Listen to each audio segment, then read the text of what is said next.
Daily, millions of citizens in the United States are bombarded with public announcements about aspiring presidential candidates.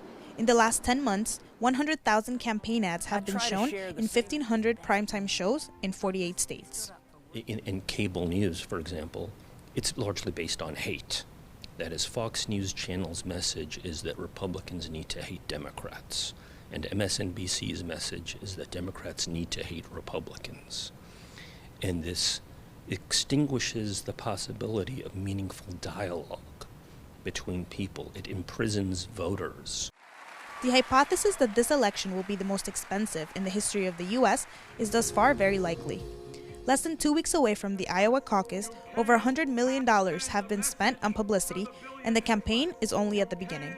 I think that with the way things are at the beginning of this year, it is highly feasible that this will be the most expensive campaign in the history of the United States.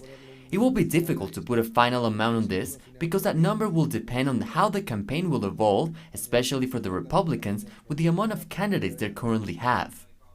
If the election occurred today, the winner would likely be the candidate with the most media exposure and who has the most wealth. Donald Trump has raced to the top in all polls, mostly due to the media's criticism of his incendiary comments, which have granted him more on-air time.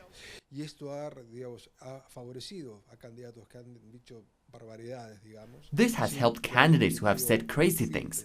There has been no fact-checking from journalists, and I think it hurts not only the people, but public discourse.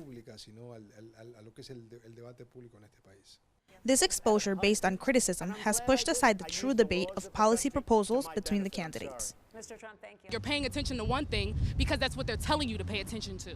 That's what they want you to be outraged with, because all the other sneaky things that they're doing behind your back, you're not going to know. Before this president In the 2012 elections, $1 billion were spent on the transmission of 100 campaign commercials in key states.